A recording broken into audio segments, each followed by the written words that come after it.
बिस्मिल्लाहिर्रहमानिर्रहीम। अस्सलाम वालेकुम नाज़रीन मुहतरम, उसवा मुक़द्दस चीमा हाज़िर खिदमत है rahmatlaw.com के प्लेटफॉर्म से।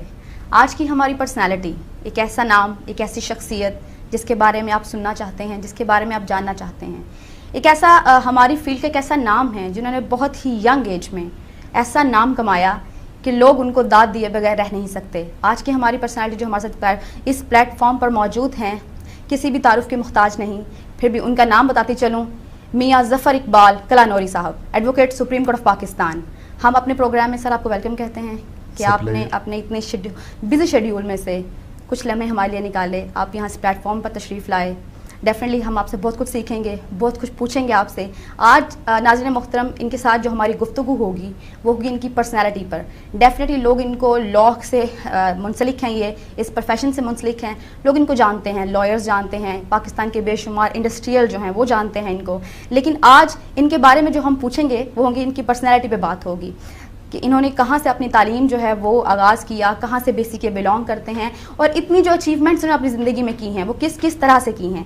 मूव करते हैं इनकी तरफ और पूछते हैं इनसे। जी sir, first of all sir thank you so much फिर से अगेन कि आप यहाँ तशरीफ़ लाए। तो सर जिस तरह के आपका नाम, जिस तरह मैंने पहले कहा कि किसी भी तारुफ का मुहताज नहीं है, लोग आपको जानते हैं, सुनना चाहते हैं आपके बारे में। सर आप बेसिकली कहाँ से बिलोंग करते हैं? जी, मैं हूँ तो लाहौर से। जी जी। मेरी बर्थ इस अजीम शहर से है जिसे कहते हैं जिन्हें वेख्या नहीं लाहौर जमे नहीं, nothing like Lahore. Exactly sir. मेरे नाम के साथ कलानौरी मेरे से अक्सर सवाल पूछते हैं लोग, तो मैं इसका जवाब दे ही देता हूँ। कलानौर लाहौर से कोई 60 मील दूर एक छोटा सा कस्बा टाइप शहर है जहाँ पे अकबर बादशाह की ताजपोशी हुई थी। He was sworn in as a king at Kalanaur, तो उसका वहाँ पे वो तख्त है। मेरे वालिद मोहतरम पाकिस्तान बनने के बाद कलानौर से तशरीफ़ लाएँ, तो जैसे लोग दिल्ली अमृतसरी लिखते हैं, मैं उनके हवाले से अपना कलानौरी लिखता हूँ। ये मेरी गुडविल है, मैं बादब हूँ इसलिए बामुराद हूँ, तो कलानौरी इस हिसाब से मेरे साथ मुंसलिक हो गया ये नाम, और लोग इस नाम से मुझे जानते हैं। सर ये तो बहुत बड़ी बात है और बहुत डिफरेंट सा ये जो है होगा। डेफिनेटली लोगों ने आपसे बड़े सवाल इस बारे में पूछे, कलानौर बेसिक है क्या? सर आपके जो वालिद मोहतरम थे वो भी एक बहुत बड़ा नाम है पाकिस्तान की इस लॉ के फील्ड का, एडवोकेट, वो भी सुप्रीम कोर्ट ऑफ पाकिस्तान थे। तो सर क्या उनकी ख्वाहिश थी कि आप इस फील्ड में आएँ? जी, ये बड़ी एक इंटरेस्टिंग स्टोरी है। मैं अपने वालिद मोहतरम को काम करता देखता था 16 से 18 घंटे रोज़, तो मुझे इससे कुछ ना अट्रैक्शन नहीं हो सकी। मेरे ख्याल से ज़िंदगी जो है ये CPC और PPC से परे भी है। मैं लाइफ के स्पेक्ट्रम को बड़े लेवल पे देखता हूँ। उनकी कोई प्राइवेट लाइफ नहीं थी, घर जाके भी उन्होंने इवन अपने बेड के ऊपर भी बुक्स रखी हुई हैं और वो पढ़ रहे हैं। तो मैं वकील बनना नहीं चाहता था। मेरी वालदा की बड़ी शदीद ख्वाहिश थी और वालिद साहब भी चाहते थे, क्योंकि अगर वकील का बेटा वकील नहीं बनता तो सारी लाइब्रेरी और कॉन्टैक्ट्स ज़ाया हो जाते हैं। ये कोई दुकान या फैक्ट्री तो है नहीं कि आप इनहेरिट करेंगे। लेकिन मैं बनना नहीं चाहता था। हुआ ये कि मेरी वालदा मोहतरमा को थायराइड का कैंसर हो गया। She died of that. जब उनकी तबीयत बहुत ख़राब थी तो मैं बुनियादी तौर पर इलेक्ट्रॉनिक्स इंजीनियर हूँ और मैं इंग्लैंड में पढ़ता था। मेरी वालदा मोहतरमा ने मुझे तबीयत ख़राब हुई तो वापस बुलवाया। मैंने आके देखा उनकी तबीयत अच्छी नहीं है, तो उन्होंने ये ख्वाहिश की कि मैं वकील बन जाऊं। अब उनके कहने पे मैंने लॉ कॉलेज में, पंजाब यूनिवर्सिटी लॉ कॉलेज में दाखिला लिया और अभी 1 माह हो चुका था, क्लासेस शुरू थी। तो KH खुर्शीद मरहूम जो कायदे-ए-आज़म के पर्सनल सेक्रेटरी थे, वो मेरे ज़ाती दोस्त थे। हम एक टेबल पे बैठा करते थे और वहाँ पे बहुत बड़े बड़े लोग बैठते हैं। अभी उनमें से एतजाज़ हसन, ये मेरे तब के दोस्त हैं, आरिफ निज़ामी साहब, तो वो भी वहीं बैठते थे। उनसे मैंने तज़किरा किया, मैंने दाखिला लेना, मेरी वालदा की ख्वाहिश है। तो उन्होंने खिरात इब्न रसा वाइस चांसलर, उनको फ़ोन किया कि जी मेरा एक यंग दोस्त है, बड़ा इंटेलिजेंट है, बहुत ही बड़े बाप का बेटा है, वकीलों के बेटे तो वकील बनते नहीं, पता नहीं ये क्यों बनना चाहता है, तो अब इसको एडमिशन मिलना चाहिए। उन्होंने कहा मेरे पास भेज दें। तो वो काले रंग का फ़ोन होता है, उससे उन्होंने फ़ोन घुमाया, खिरात इब्न रसा साहब को कहा। खिरात इब्न रसा साहब के पास मैं गया तो उन्होंने अपनी चिट पे लिखा कि admit him against my seat. तो सरदार इकबाल मोकल साहब ने मुझे वाइस चांसलर की सीट पे एडमिशन दिया। उसी रोज़ मैंने दाखिला के पैसे जमा करवाए। हम तो मुफ्त पढ़े हैं, इतने महंगे महंगे स्कूल होते नहीं थे, तो मेरी जो फ़ीस थी ना लॉ स्कूल की, आप हैरान होंगे, सिर्फ 75 रुपीज़ थी। तो मैं दाखिला लेके घर गया, वालदा मोहतरमा को बताया मैंने दाखिला ले लिया। कहते हैं सच बोलते हो? मैंने कहा जी झूठ तो मैंने कभी बोला ही नहीं। तो मैंने एडमिशन लिया, अगले रोज़ मेरी माँ का इंतकाल हो गया। तो मैंने ये सोचा उनकी डेथ बेड विश है, ये ज़रूर पूरी करते हैं। उसके बाद मैंने अपने वालिद साहब के साथ बिल्कुल गाड़ी चला के जाना, सुबह से शाम तक लॉ डिस्कस कर रहे हैं, और मैं घर में बड़ा हूँ, फिर काम करने को मिला बड़ा। तो इसी तरह वो कहते हैं कि I am not a lawyer by choice, I am a lawyer by compulsion, और you can say I am a makeshift lawyer. But as the fate would have it काम करने को मिला बड़ा। और मेरे वाले साहब ने फिर दोबारा शादी भी नहीं की, तो मैं फिर उनके साथ साथ ही रहा हूँ। तो बड़े बाप का बेटा हूँ, तो उनकी को खिदमत की है, तो थोड़ा बहुत हमें पता चल गया जी ये बैकग्राउंड। सर ऐसा होता है कि जिस तरह आपने बताया कि आप इंग्लैंड में थे, वहाँ से आप जो है इलेक्ट्रॉनिक्स इंजीनियरिंग आप कर रहे थे, हालांकि ये फील्ड टोटली डिफरेंट है लॉ की फील्ड से। और एक इंसान का जो माइंडसेट होता है कि जी मैंने ज़िंदगी में ये करना है, हालांकि आपकी फील्ड और थी इंजीनियरिंग की तरफ। तो सर किस तरह से आपने बैलेंस किया इस फील्ड में आके, लॉ को किस तरह से आपने बैलेंस किया है उसके साथ, जबकि आपका माइंड नहीं था यहाँ पर? मिस सीमा, मैं आपको एक बात बताऊं, लोग ये समझते हैं कि जी ये जो लॉ है ना, ये अगर आपने सिर्फ एक लॉ पढ़ लिया तो आप अच्छे लॉयर बन गए। मैं अभी भी लॉ स्कूल में पढ़ाता हूँ, और मैं लम्स में भी पढ़ाता हूँ, मैं जजेस को भी पढ़ाता हूँ। मैं बच्चों को एक बात बताता हूँ कि आजकल लोग ऐसे आ रहे हैं कि बच्चे बहुत सारे एज स्कोर करते हैं, स्टेट एज, लेकिन बड़े लोग पैदा होने जो है ना वो इस मुल्क के अंदर बंद हो गए हैं। मेरे ख्याल से बड़ा बंदा वो होता है जिसने फिलोसफी पढ़ी हो, हिस्ट्री पढ़ी हो, उसने करंट अफेयर्स पढ़े हो, उसको लिटरेचर का पता हो, और फिर अपने सब्जेक्ट का भी पता हो। तो अब लोगों में डाइवर्सिटी नहीं है। डाइवर्सिटी लाइफ में फ़ायदा देती है, वकालत की क्या बात है। तो मेरा ख्याल है जो मैंने इलेक्ट्रॉनिक्स इंजीनियरिंग की, इससे आपकी एनालिटिकल थिंकिंग होती है, मुझे वो भी फ़ायदा देती है। तो दूसरी फील्ड से जो लोग वकालत में आते हैं वो भी बहुत कामयाब होते हैं। ये कोई ज़रूरी बात नहीं है कि आपने एक फील्ड को चूज़ कर लिया और स्ट्रिक्ट हो गए तो हो सकता है आप पैसे बहुत कमा लें, आपके अंदर वैरायटी नहीं होगी, डाइवर्सिटी नहीं होगी। तो मैं तो समझता हूँ इसका फ़ायदा हुआ। और फिर एक मुकद्दर एक चीज़ है, ये ज़रूरी बात नहीं है कि जो चीज़ आप पढ़ने के लिए घर से चले हैं या जो आप सोच रहे हो, तो किस्मत भी तो कोई चीज़ों के फैसले करती है। तो मेरे मुकद्दर में लॉयर बनना लिखा था। तो सर माशाल्लाह आप एक मल्टी टैलेंटेड लॉयर हैं, एक वर्सेटाइल आप लॉयर हैं। होता है कि लॉयर्स जो हैं वो एक एरिया को चूज़ कर लेते हैं, 2 एरियाज़ को चूज़ कर लेते हैं, सिविल हो गया, क्रिमिनल हो गया, बैंकिंग हो गया, टैक्स हो गया। तो सर आप तो एक वर्सेटाइल लॉयर हैं और आपने तमाम एरियाज़ को चूज़ किया, तो सर किस तरह से जो है आपने इन सब को जो है एडजस्ट किया है? अच्छा, आपने एक बड़ा आला सवाल कर दिया मेरे से। लोग मुझे अक्सर कहते हैं, मैं बच्चों को पढ़ाता हूँ ना, तो आजकल जब वो when they are at the threshold of starting their career, तो मैं उनसे पूछता हूँ कि जी आप किस तरह के लॉयर बनना चाहते हैं। तो वो बच्चा मुझे कहता है I want to be a corporate lawyer. मैं क्या बच्चा ये कॉर्पोरेट लॉ क्या होता है, तो उनको जवाब नहीं आता। आज मैं आपको ये बात बता दूं, लॉ की बुनियादी तौर पे सिर्फ 3 ब्रांचेस हैं, 1 civil, other criminal and third taxation. ये 3 बुनियादी ब्रांचेस की बाकी सब ब्रांचेस हैं। Corporate law small branch of civil law, white collar crime a branch of criminal law, tax आप tax could be income tax, wealth tax, property tax, sales tax and what not. तो ये तो है बुनियादी बातें। अच्छा, अब उनमें से आपको जरूर चूज करना पड़ता है। अगर मैं ये कहूँ कि जी मैं बहुत अच्छा क्रिमिनल लॉयर भी होऊंगा या tax lawyer, it will be big mistake. ऐसा नहीं है। हाँ, आपकी स्पेशलाइजेशन का ज़माना है, उसमें से सब ब्रांच जरूर चूज। मैं टैक्स का केस जो है कर लूँगा, शायद कॉन्स्टिट्यूशनल पॉइंट हो, लेकिन मेरी बैकग्राउंड क्योंकि अकाउंटिंग के नहीं है, तो जब मैं अकाउंट्स को नहीं समझता तो मैं बहुत बड़ा टैक्स लॉयर नहीं हो सकता। इसी तरह जो सिविल लॉयर है, जिसने ट्रायल नहीं किया, जो नीचे से मिल में से नहीं गुजरा, तो वो अपने आप को कॉर्पोरेट लॉयर कहता रहे या जो भी कहता रहे। क्योंकि एक बात पक्की है कि इस मुल्क के अंदर आज तक जितने बड़े वकील हुए हैं उन्होंने ट्रायल जरूर किया हुआ है। जो मिल से गुजरे हैं वही बड़े वकील होंगे और वही बड़ा जज होगा, दूसरा उसका कभी मुकाबला नहीं करता। तो ये जो वर्सटैलिटी है ना जी, मेरा ख्याल है ये वक्त के साथ आती है। और एक जगह पे जाके जब आप सुप्रीम कोर्ट लेवल पे काम कर रहे होते हैं ना, तो मेरा ख्याल है वो तो क्योंकि लॉ की इंटरप्रिटेशन इन्वॉल्व है, कॉन्स्टिट्यूशनल क्वेश्चन इन्वॉल्व है, तो वहां पे आप फाइन लाइन ड्रॉ नहीं कर सकते। लेकिन जहां तक ट्रायल का ताल्लुक है, ओरिजिनल प्रैक्टिस का ताल्लुक है, वहां आपको जरूर चूज करना पड़ेगा। मैं नहीं समझता कि एक अच्छा क्रिमिनल लॉयर जो है वो अच्छा सिविल लॉयर हो सकता है, और जो सिविल साइड का अच्छा लॉयर है वो बहुत अच्छा टैक्सेशन का लॉयर हो सकता है। और ये स्पेशलाइजेशन इवन जजेस तक जाती है। एक ऐसा जज जिसने टैक्स की साइड पे काम नहीं किया, अगर आप टैक्स मैटर उसके पास लगा देंगे, वो ट्रबल सम होगा एसएससी के लिए भी और लॉयर के लिए भी और अपने लिए भी। तो ये स्पेशलाइजेशन जरूर होती है, लेकिन बाकी थोड़ा बहुत ओवरलैप चीजें करती हैं। जैसे आप व्हाइट कॉलर क्राइम की बात करें, it is a little mix of civil and criminal, तो आपको वर्सटाइल तो होना चाहिए। सर ये बहुत बड़ी बात है कि आपने हर फील्ड को जो है वो टच किया और इतना नाम आपने जो है वो कमाया कि आप आए रोज़ जो है वो डिफरेंट कंट्रीज़ के आप टूर करते हैं और वहाँ पर भी आप लेक्चर डिलीवर करते हैं, पाकिस्तान में भी आप लेक्चर डिलीवर करते हैं।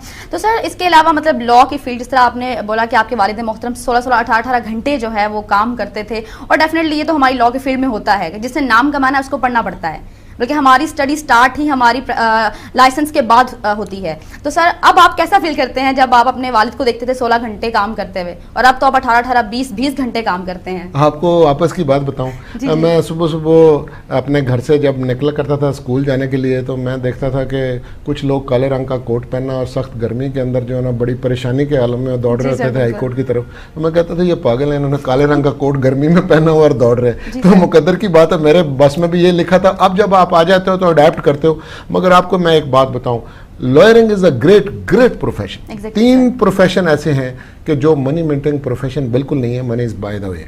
पहला प्रोफेशन जो है वो टीचिंग का प्रोफेशन, पेशा पैगंबरी है। आप यकीन कीजिए कि अगर मेरी कभी दूसरा जन्म होता, अब मुसलमान है, दूसरा जन्म नहीं होता, तो मैं टीचर बनना चाहूँगा, मैं कभी भी लॉयर नहीं बनना चाहूँगा। It is so gratifying. एक टीचिंग, दूसरा प्रोफेशन है मेडिकल का प्रोफेशन। देखिए डॉक्टर जो है वो बड़ा अजीम है, इसी तरह लॉयर, और वो भी बड़ा अजीम प्रोफेशन है। लोग हमारे पास परेशान होके आते हैं। मैं दुनिया भर में घूमता रहता हूँ, तो जिसको मिल के जाओ तो वो कहते हैं ऑलराइट सी यू, मगर वो लॉयर और डॉक्टर जो है वो कभी बंदे को ये नहीं कहता see you, because seeing you again means trouble. वो कहता है alright take care bye bye. लेकिन जब हमारे पास एक बंदा तकलीफ के आलम में आया, जैसे एक डॉक्टर जो है वो किसी गरीब आदमी को इलाज रिफ्यूज नहीं कर सकता, इस तरह लॉयर जो है वो ज़रूर उसका मावन बनेगा। और मेरे वालिद मोहतरम ने मुझे कुछ बातें बताई थी, मैं आपके इस प्रोग्राम के तवसत से ज़रूर ये बताना चाहता हूँ। उन्होंने मुझे कहा कि बेटा तुम जब लॉयर बन गए हो तो मैं तुम्हें कुछ बातें बताना चाह रहा हूँ। एक तो ये कोर्ट के प्रेमिसेस में तुमने कभी किसी से चाय नहीं पीनी क्लाइंट से। अगर पियोगे वो हो सकता है खाना भी खिला दे, लेकिन वो कहेगा ये कैसा आदमी है, एक तो मेरे से फील ही है और ऊपर से मुझे ये जो है ना अब एक डस्ट डाल रहा है, खाना भी खिलाए। आपने लॉयर होते हुए कभी क्लाइंट से कुछ नहीं खाना। हाँ, वही क्लाइंट अगर आपको कोर्ट के प्रेमिसेस से बाहर कहीं मिल जाए, आपको ठंडा पिलाए, चाय पिलाए, पी लें, क्योंकि वो खुशी से पिला रहा है, कोई अर्ज नहीं। दूसरी बात उन्होंने मुझे ये बताई कि देखें आपके पास जो अजीज़ो कारब आते हैं, आपके रिश्तेदार और मिलने वाले, उन्होंने आपके पास ही केस लेके आना है। जब वो केस लेके आए तो उनका केस ज़रूर करना, पैसे वो जो दे देंगे ले लेना, अगर नहीं भी देंगे फिर भी करना।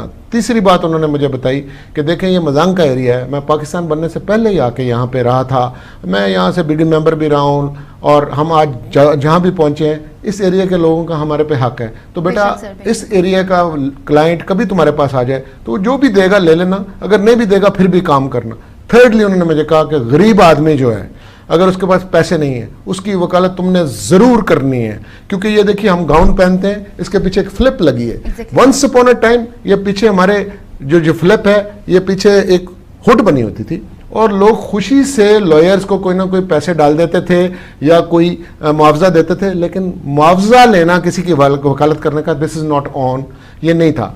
तो वो कहते हैं कि जी ये सदका जारिया है। आज भी मैं लोगों के मुफ्त केसेस करता हूँ और बहुत सारे लॉयर्स भी हमारे मुफ्त केसेस लोगों के करते हैं, गरीब के करने चाहिए। उसके बाद कोई अगर क्लाइंट है उससे आप जायज़ फील हैं, उसका काम करें। एक बात उन्होंने मुझे ये बताई कि कभी आपने हिस्सेदार क्लाइंट से नहीं बनना। अगर वो आपको ये कहे कि मैं जीतने के बाद ये अपनी ज़मीन है तुम्हें दे दूंगा या बिजनेस में से ये हिस्सा दे दूंगा, उसे कहे नहीं भाई ये बार काउंसिल के रूल्स भी अलाउ नहीं करते, हम पार्टनर नहीं है, हमने जायज़ मुआवजा लेना है, आप ईमानदारी से अपना काम कीजिए, अल्लाह बहुत देता है। तो अब जब आप एक वे ऑफ लाइफ बन जाता है, अब मैं जब मजलूमों और परेशान लोगों की आवाज़ बनता हूँ, और हालांकि इधर मुझे ये कहने दीजिए, ये भी मैं कहूँगा, बहुत कम लोग ये कहेंगे कि मेरा लीगल सिस्टम बहुत करप्ट है, घटिया है, लंबा है, इंसाफ 4-4 नस्लें नहीं मिलता, इसमें बहुत इंप्रूवमेंट की ज़रूरत है। लेकिन अभी भी कभी कभी जब ऐसा कोई बंदा होता है जिसको मैं इंसाफ दिला देता हूँ, और जब वो हाथ उठा के दुआएं देता है, तो आप बिलीव करें कि वो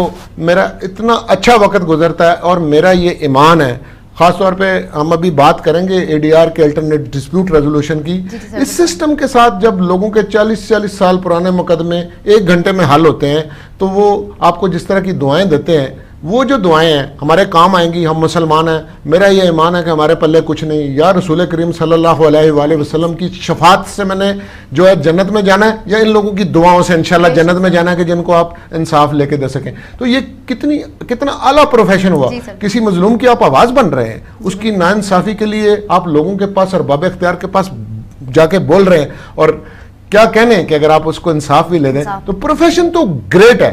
अनफॉर्चुनेटली इस मुल्क में इसको इम्प्रूव करने की जरूरत है। दुनिया भर में मैं जहां कहीं जाता हूं तो मेरी बतौर वकील के जितनी इज्जत होती है, मेरा एक प्रिविलेज है। और ये कोई हुस्न इत्तेफाक है कि दुनिया की तारीख में जो बड़े लोग पैदा हुए हैं उनमें से मोर देन 60% सिर्फ वकील हैं। तो ये तो बड़ा एक आला प्रोफेशन में भी ऐसा है ना, जितने हमारे लीडर्स हैं इंडो पाक आप दोनों देखें, जितने लीडर्स हैं सारे लॉयर्स हैं। कोई शक नहीं। देखिए कायद-ए-आज़म मोहम्मद अली जिन्ना, मैं कहता हूँ वो मोहसिन आज़म है, मैं तो उनके ऊपर किसी के साथ बहस भी नहीं करता। एक बात आपको, क्योंकि जात की बात हो रही है, मैंने कुछ असूल वज़ा कर लिए हैं। मेरे 4 असूल हैं। नंबर 1, अल्लाह ताला की जात के ऊपर मैं किसी से बहस करने के लिए तैयार नहीं हूं, क्योंकि मैं अल्लाह को मानता हूं। ये जो दरी है ना, जो एथिस्ट हैं, मैं उनको कहता हूं तुम परे हो जाओ। मैं अल्लाह पे बहस नहीं करना चाहता, कहीं तुम्हारी वजह से मेरे पे अजाब ना आ जाए। मैं अल्लाह को मानता हूं। सेकेंडली, रसूल करीम सल्लल्लाहु अलैहि वसल्लम की जात पे कोई बहस नहीं है। वो दुनिया के सबसे कीमती इंसान है। मैं मुसलमान उनकी वजह से हूं, बहस नहीं हो सकती। तीसरा, कायद-ए-आज़म मोहम्मद अली जिन्ना पे कभी बहस नहीं हो सकती। मोहसिन आज़म है, मुझे मुल्क बनाकर दिया। और चौथी बात है, मेरा जो मुल्क है इसको कोई गाली दे उसके साथ बहस नहीं हो सकती। मैं भी कहता हूं हम में ये खराबियां, हमारे मुल्क में ये खराबियां, पहले ऑन करूंगा, लेकिन ये मेरी धरती है, मेरी माँ है। मेरे मुल्क को जो बुरा भला कहे उससे बहस नहीं हो सकती। इतनी मेरी अकल है नहीं, इसलिए मैं ये 4 असूलों पर कारबंद हूँ। बाकी मुझे बड़ी बातें करने आती, मैं हर बात पे बहस करूंगा, ये 4 चीजों पे बहस नहीं। बहुत बड़ी बात सर आपने कर दी। और खामियां हम में हैं, इस मुल्क में नहीं है, इस धरती इस जमीन में नहीं है।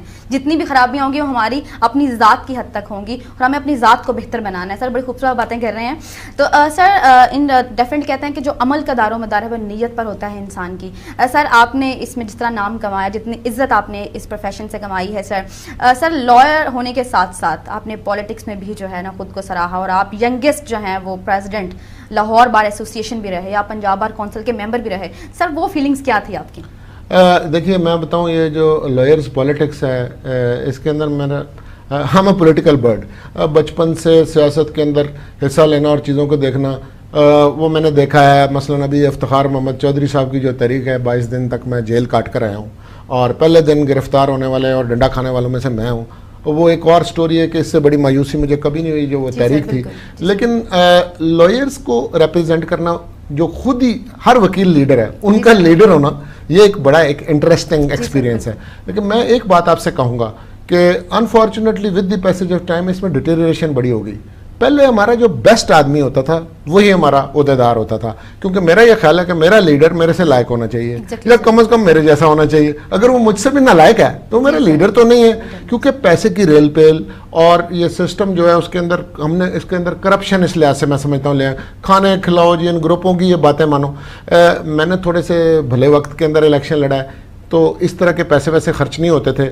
और मेरे सियासत को छोड़ने की एक वजह यह भी है, अब हूँ मैं अनकाबी भी चौधरी, तो हमारे बहुत सारे लोग हैं, फॉलोअर हैं और काफ़ी सारे लोग प्यार करते हैं, लेकिन मैं खुद ज़ाती तौर पे इलेक्शन नहीं लड़ना चाहता। क्यों? बहुत अरसे से नहीं लड़ना चाहता।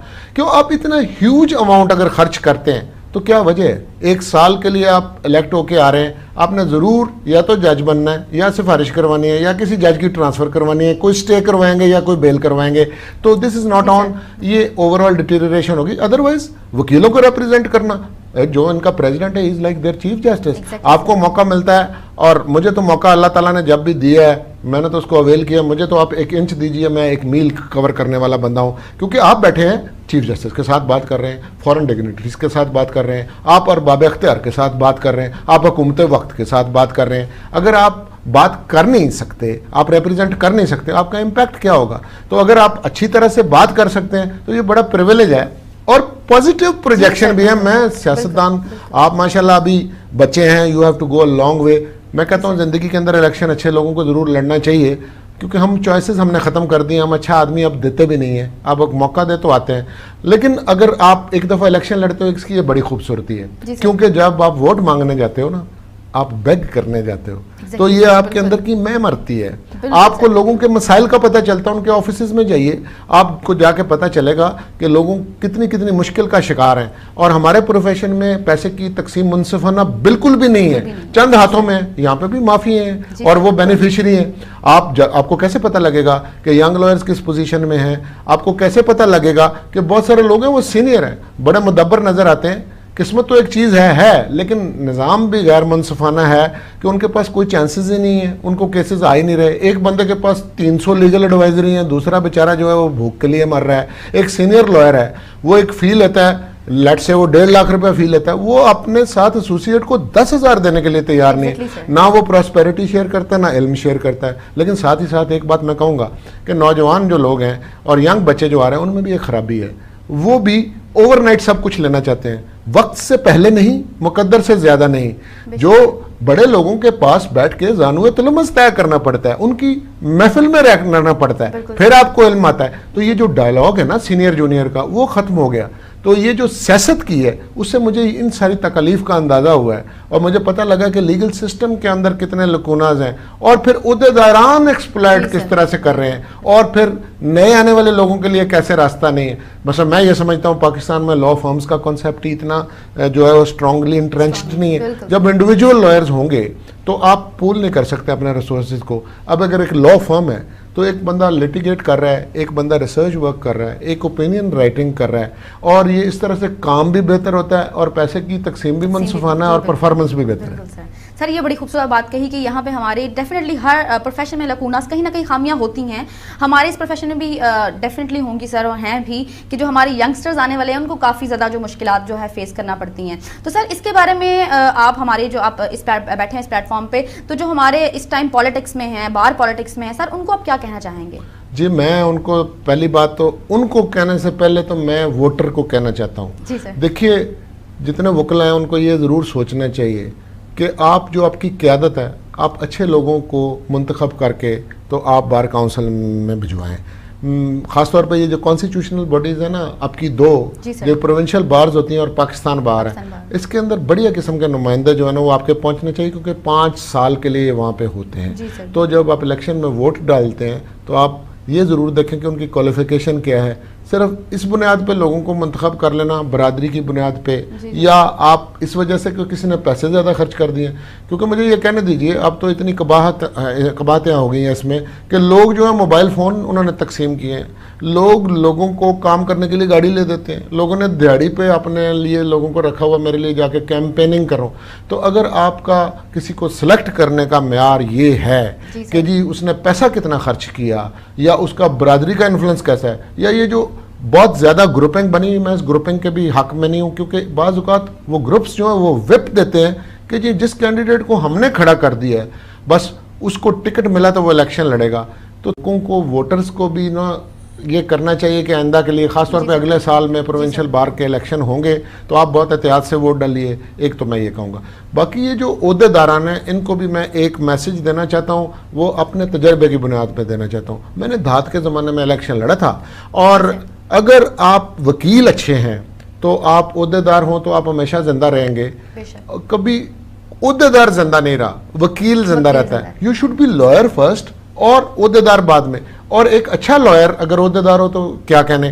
तो ये जो जज साहब है ना, ये भी आपस में बैठ के लॉयर्स की रेपुटेशन डिस्कस करते हैं। हो सकता है 1 साल वो डर के धौंस से धांधली की बुनियाद पे आपको रिलीफ दे दे, आपका वो टेन्योर खत्म हो जाएगा, आपको कोई नहीं पहचानेगा। और वो जो लॉयर्स के बारे में राय रखते हैं वो इस तरह डिस्कस करते हैं, भाई तुम ये फलां शहर में जा रहे हो, ये लॉयर्स अच्छे हैं और इनसे बचना। तो good reputation and bad reputation matters. और एक चीज़ है जिसे कहते हैं डिस्क्रेशन, स्वाबदीद हमेशा उसी को मिलती है जिसका रवैया साफ सुथरा होता है, क्योंकि जजेस are human being, you can not annoy them और insult them and get a relief to.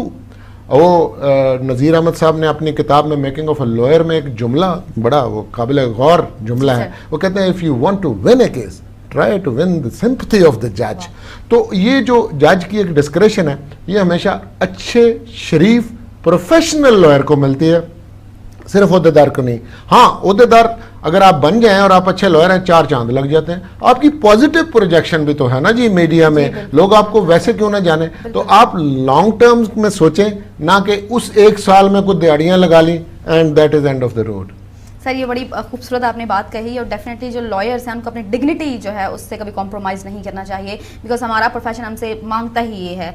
और सर अब मैं आपसे ये कहूँगी कि सर आप माशाल्लाह लम्स में जो है वो लेक्चर देते हैं, आप पाकिस्तान कॉलेज ऑफ लॉ में लेक्चर देते हैं, आप फेडरल जुडिशल अकेडमी में लेक्चर देते हैं। सर कभी नहीं सोचा आपने कि आपको भी इस जुडिशल सिस्टम का हिस्सा होना चाहिए था?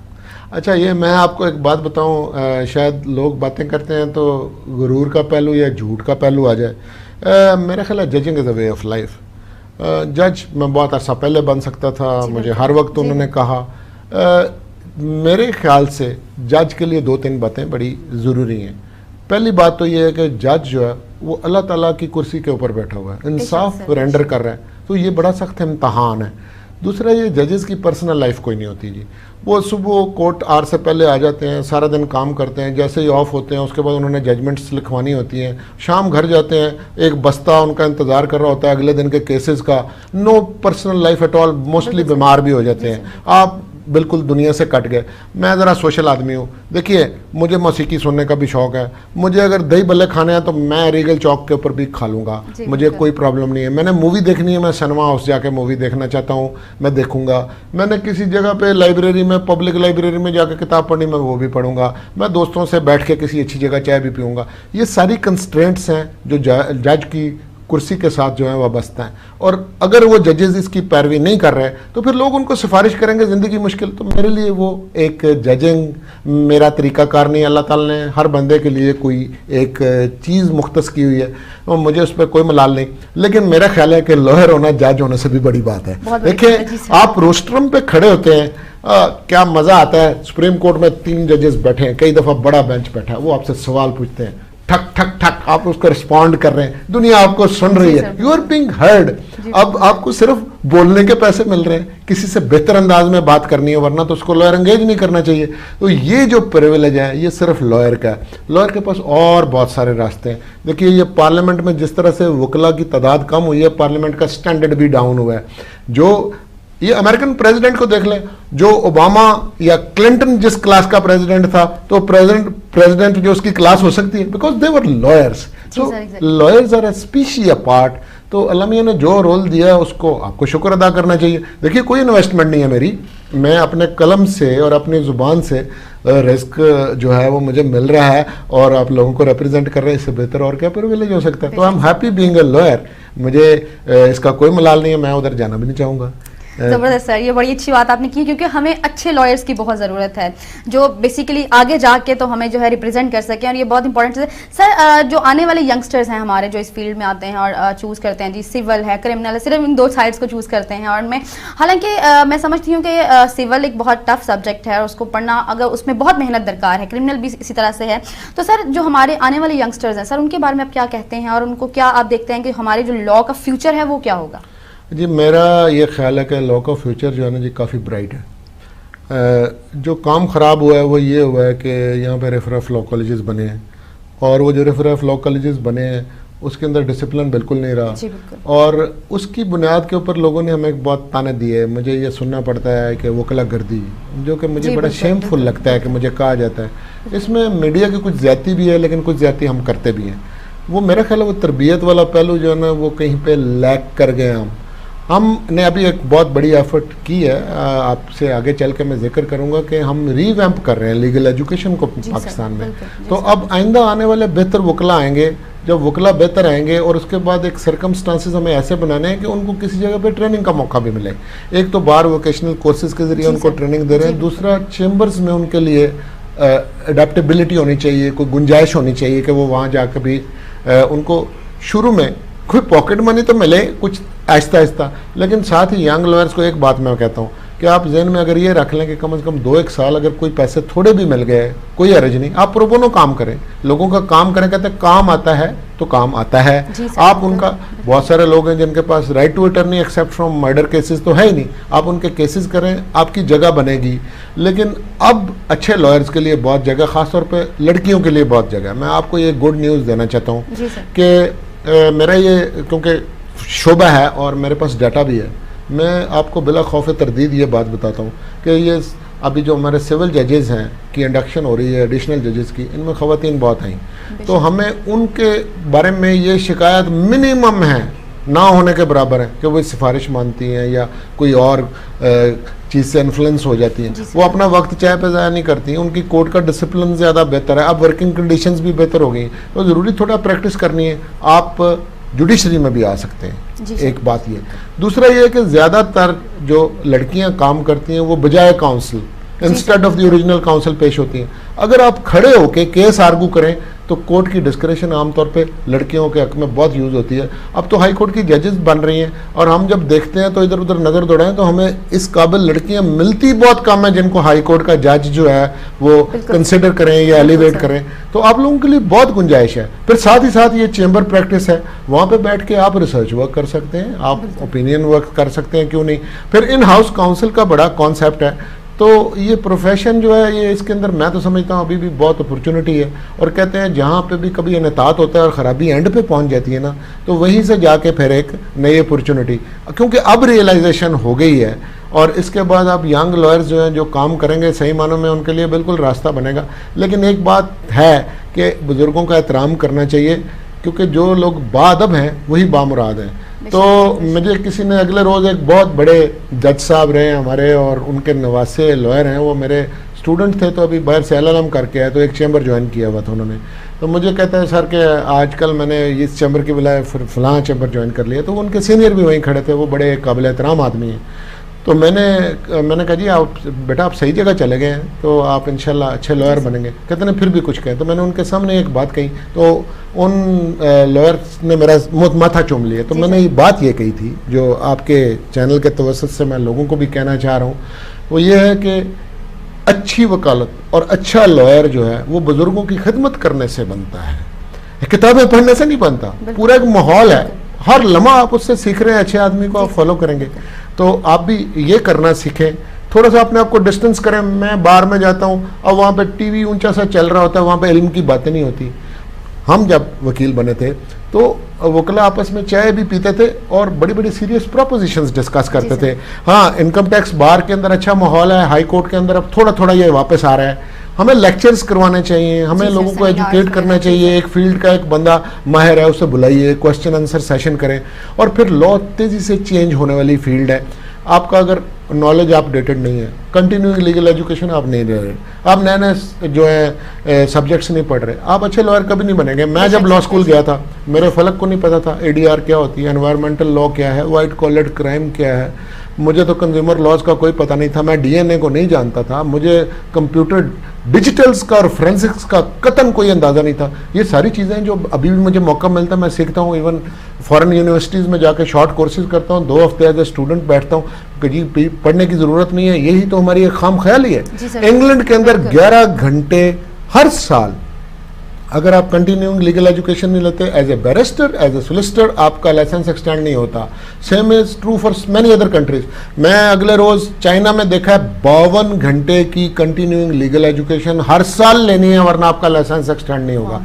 तो अब जब हमने कैपेसिटी बिल्डिंग नहीं की, और ये कैपेसिटी बिल्डिंग सिर्फ लॉयर की नहीं होनी, यहाँ पे इन्वेस्टिगेटर की होगी, यहाँ पे प्रोसिक्यूटर की होगी, यहाँ पे डिफेंडर की होगी, यहाँ पे जज की होगी। हमारे जजेस भी समझते हैं वंस ए जज इज ऑलवेज अ जज, कि मुझे कुछ नहीं पढ़ना। जुडिशल एकेडमी में हम जाते हैं तो अब बड़ी मुश्किल से ये रिवाज बना है कि हम उनको नए नए जो ये आ रहे हैं फील्ड्स, साइबर लॉज, उन्होंने कहाँ पढ़े हुए हैं, कहाँ से आएंगे। तो मैं स्ट्रांगली ये यंग लॉयर्स को ये कहूँगा कि जो भी नई चीज़ें सीखेगा और अपना नॉलेज अपडेट करेगा, स्पेशलाइजेशन करेगा, उसके लिए तो स्काई इज द लिमिट। आप क्यों, हर बंदा जो है वो महदूद होकर अगर बाहर से LLM भी कर रहा तो हर बंदा एक ही फील्ड के अंदर करता चला जा रहा है, वो सैचुरेट हो जाती है। आप ऑयल एंड गैस में जाइए, आप ये ड्राफ्टिंग सीखिए, आप ADR सीखिए, आप वहाँ पे जाके वाइट कॉलर क्राइम के ऊपर जो है वो स्पेशलाइजेशन कीजिए, आप क्रिमिनोलॉजी में मास्टरी कीजिए, आप टैक्सेशन के लॉज के अंदर, ये हमारा जो सेल्स टैक्स है, इवेंचुअली ये वैल्यू एडेड टैक्स है, यही एक लॉ रह जाएगा। आप इसमें स्पेशलाइजेशन कीजिए तो आप देखिए कि कोई हद नहीं है। और मैं आपको ये यकीन दिलाता हूँ कि इस फील्ड के अंदर भी हलाल के पैसे भी बहुत हैं। बेशक सर, अगर आप अच्छा लॉयर तो मिलता ही नहीं, अगर किसी को रिकमेंड करना हो ना कि ये अच्छा लॉयर इस फील्ड में, मुझे तो 5 अच्छे लॉयर नहीं मिलते। ये भी एक बात है, मैंने अपने वाले साहब से पूछी थी और आपके ज़रिए से यहाँ शेयर करना चाहता हूँ। मैंने उनको कहा क्योंकि मैं लॉयर बाय चॉइस नहीं, तो 6 माह बाद मैं बड़ा नाला हो गया। मैंने कहा जी मैंने ये काम नहीं करना। उन्होंने बोला क्यों? मैंने कहा जी देखिए अगर 50-50 केस हो तो एक तरफ डिसाइड हो जाए, दूसरी तरफ मैं मान लूँगा, 70-30 हो फिर भी मैं मान लूँगा, टू एयर इज़ ह्यूमन। यहाँ पे 100% केस भी जो है वो जज साहब उल्टा देते हैं। तो मेरा रोल क्या है? उन्होंने मुझे एक बात बताई और वो मैं शेयर करना चाहता हूँ। मुझे कहता बेटा ये उंगलियाँ कितनी है? मैंने कहा 5। उन्होंने कहा जी लाहौर की आबादी कोई 80 लाख है, अब तो 2 करोड़ हो रही है। कहते 80 लाख में 5 अच्छे लॉयर नहीं हैं, 5 अच्छे क्रिमिनल लॉयर, 5 अच्छे सिविल लॉयर या 5 अच्छे टैक्स के लॉयर्स नहीं हैं। और अच्छा लॉयर क्या होता है? उन्होंने मुझे बताया अच्छा लॉयर ये होता है कि आप प्लीडिंग्स लिखते हो, we write a script as civil lawyers, आप उसकी बुनियाद बनाते हो या आप डिफेंस बनाते हो। वो जो स्क्रिप्ट है उसको प्रूव करने के लिए आप कैरेक्टर्स लाते हो, दोज आर विटनेसेस, या आपकी डॉक्यूमेंट्री एविडेंस है, वो आप एक रोल प्ले करते हो और फिर कोर्ट के सामने केस प्रेजेंट करते हो। आप जब आर्ग्यू कर रहे हैं तो आपकी फाइल पे जो है वही रहेगा। माशरा जितना मर्जी खराब हो जाए, एक लफ्ज़ ऐड नहीं हो सकता, एक लफ्ज़ हटाया नहीं जा सकता, एक डॉक्यूमेंट ऐड नहीं हो सकता, एक को रिमूव नहीं किया जा सकता। एंड ऑफ द डे जब जज साहब के पास केस जाता है वो कहते हैं करप्शन होगी कई जजेस के बारे में, तो अगर जज को पैसे देना मेरा एज ए लॉयर काम नहीं है, क्योंकि जो बंदा पैसे देता है अगर वो क्लाइंट के जरिए देता तो हमें सबसे पहले बताता है, अगर वकील के जरिए देगा तो सारी दुनिया को बताएगा। और वकील में और टाउट में फ़र्क होता है, ये आपका काम नहीं है। लेकिन अगर आपका केस है, उसको आपने फाइल ठीक बनाई हुई है, तो आप नीचे से अगर हार भी गए ऊपर जाके ज़रूर जीतोगे। और अगर आपकी फाइल के पल्ले कुछ नहीं है तो सिफारिश कर लें, रिश्वत दे दें, आप हार जाएंगे।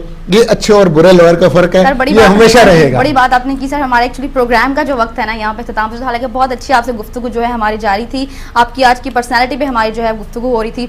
Sir thank you so much कि आप यहाँ तशरीफ़ लाए, आपने हमें इतनी अच्छी बातें जो हैं वो समझाई और हमारे सीखने के लिए जो है ना ये बहुत बड़ी बातें हैं कि आप जैसे जो वकील है जो पूरी दुनिया जो है फिरता है वो इतनी खूबसूरती से जो है वो अपने आप को एक्सप्लेन कर रहा है। सर ये बहुत बड़ी बात है। तो thank you so much sir, आप हमारे इस प्रोग्राम में तशरीफ़ लाए, आपने अपना टाइम जो है हमें दिया, बहुत शुक्रिया सर।